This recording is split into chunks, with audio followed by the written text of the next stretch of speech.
Welcome back. So today I want to talk about the truth of what's like owning small apartment complexes. So for those of you who don't know, I started buying small apartment complexes back in August 2021. So it's been about 2 years now. And since then, I purchased a 26 unit, which I'm renovating. I purchased a mobile home park, which I'm renovating, and I purchased a 20 unit, which I'm renovating as well. So over the past, 2 years, been really busy renovating a lot of units. I probably renovated about 40 units in probably the past year, to be honest, which makes me a high level flipper.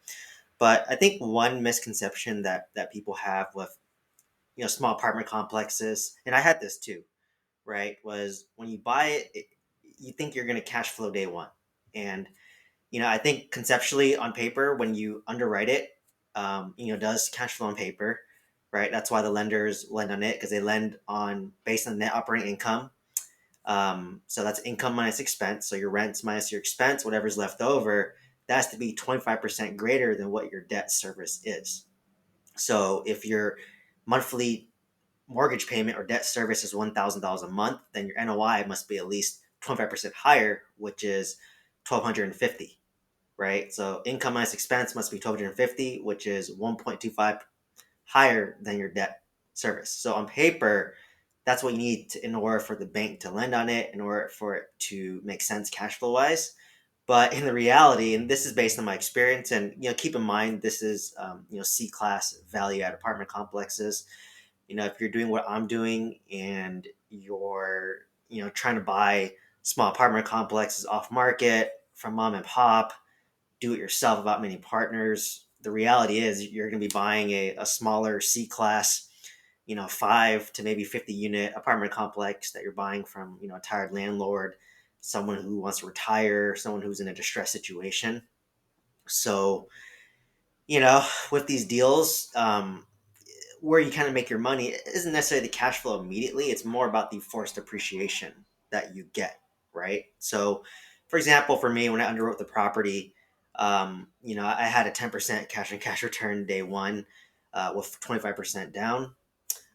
So I bought for $500,000 roughly. I put down 125K, got 60K in seller repair credit, and out the gate, I was probably going to cash flow around um, 10% cash on cash day one. But the reality is, the moment I took over the property, I had like 5, 6 tenants leave. They stopped paying, so I had to evict them, or some just left. So the moment you have 5, 6 tenants leave, there goes your cash flow. It's gone, right? That 10% cash flow that underwrote is gone.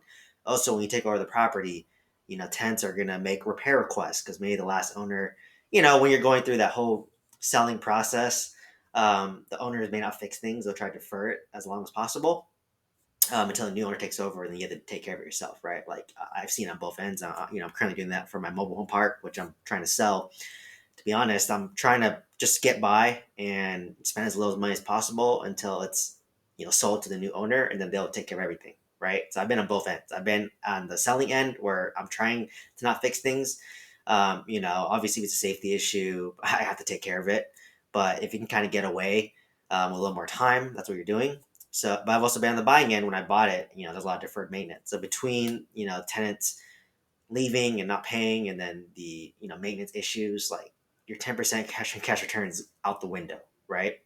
And I'll be honest, like I've owned my 26 unit for about 2 years now, and you know, um, pretty much broke even on the property itself. I mean, I'm spending a lot of money renovating the property. So what happens is, you buy the property, 26 units. When I bought it, I think only two were vacant. So 24 out of 26. But the moment I took over, I had at least, 6 to 7 tenants leave. So now I'm at 18 out of 26. And at that point, you start renovations, right? So I'm renovating 5 units at a time. And, during renovations, I'll be honest, more tenants will leave because they'll hear hammering, loud construction noise. It's not pleasant, right? If your neighbor house is getting renovated, they kind of know, like, oh, if their lease is coming due or they're already month to month, that like most likely I'm eventually going to raise their rent. So some of them will just start to leave. So like I think at one point I was probably at like 15 or 14 out of 26, right? So at that point, obviously, the cash flow, the rent is probably enough to cover property management, property tax, the mortgage, utilities, you're breaking even, slightly negative. Or if you do make cash flow, honestly, you're pumping that cash flow back into renovations. So, fast forward 2 years, I am cash flowing, pretty decently today. Maybe about $2,000-3,000, despite having, six vacant units still, or about five vacants now. And then when those five units are rented out, so five units, let's say $700 on average, that's 3,500. That's pure profit, right? But right now, I still have some units I need to renovate. So whatever positive cash flow I have gets reinvested back into the property. So that's what people don't realize is that like it takes about 3 years for that asset to be fully stabilized, and that's when you're starting to cash flow like crazy, right? I'm on year 2 or 3. Honestly, I have maybe about three more units that I need to renovate, heavily. I have about maybe two that, or three that we're in the process of renting out, and I'm pretty confident that we'll rent it out soon. But once that's all done and the tenant base is stabilized, that's when I'm going to be grossing almost $18,000 a month, right? When I'm fully occupied. And that's when I'll have my cash flow, right? Because number one, I stopped the renovation. Number two, I get the cash flow and I'm using that 18K a month to slowly fix things because things break, right? It's summertime, AC is breaking, air conditioners units are breaking, and those cost like, $800 to fix each, right? So, even though I finished renovations, things are going to break. It's a C-class apartment complex built in the 1970s, and things break, right? It's just very common. So, like, let's say I'm supposed to cash flow $3,000 a month, but if I have like, three AC units bust, there goes my cash flow, right? So, I would really say after renovation, wait another year to fix all those capex issues that arrive periodically, and at that point, at year 3 and beyond, that's when your cash flow is insane, right? For context, 18K a month after about year 3, so a year from now, honestly, I'll probably be cash flowing $8,000 a month. I think, right? 18K is my gross income. My loan's only 2,000. My insurance is about 2,500, and I have other expenses as well, like the water, the maintenance, property management, all that. But at that point, I'll probably be my expense will be about 10,000, and I'll be netting about 8K, right? And that's when you start to really cash flow from apartment complexes. And that's the misconception people have, right? Single family is a lot faster, right? I bought a brand new build single family home. It took me 3 months to rent it out. And the moment I rent it out in 3 months, I'm making $500 a month, right? With multifamily, it takes 3 years to renovate all these units, get a new tenant base, and at that point, fix all these capex issues. At that point, you force depreciation to go up. And if I were to do a cash out refinance, I have a bigger loan. I pull up my down payment, my renovation costs, additional money on top. At that point, I will, reduce my cash flow, right? Because now my loan payment's higher. So my cash flow goes down, but I have all my money back to buy another property, right? That's the option you do if you want to scale.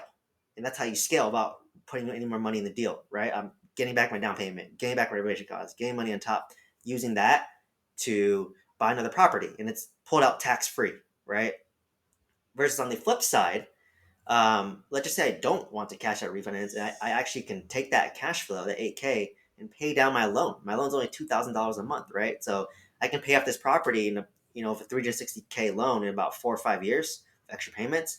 Now I own this apartment complex free and clear, and maybe at that point I'm grossing 20K a month, right? So that's maybe 10, 12K cash flow at that point, and that's when you start to see the benefit, right? So a multifamily, think in the beginning, tax benefits up front, you're renovating it, you're pushing all your extra cash flow back into the property, and by year 3 and beyond, if you don't do a huge cash out refinance after you force the value to go up, at that point, that's when you start to cash flow like crazy. So, just wanted to kind of share my experience because, like, I thought the moment I bought an apartment complex, boom, I'm gonna be cash flowing, I can retire from my job. But the reality is, it takes 3 years at least, right? It takes 3 years to renovate it.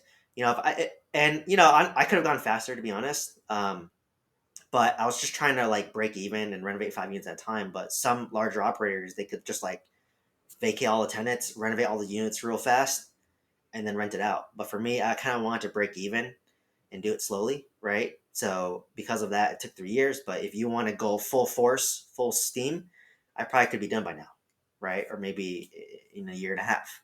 So it really depends what your goal is. Like for me, I just wanted to kind of like have the property self-sustain itself, and then slowly renovate these units, slowly turn it over, because I'm doing two apartment complexes in mobile home park, right? If I only had one apartment complex to renovate, I probably would have went all in, right, and just finish renovating it. So that's what I kind of learned too. Like I wish I kind of did one at a time.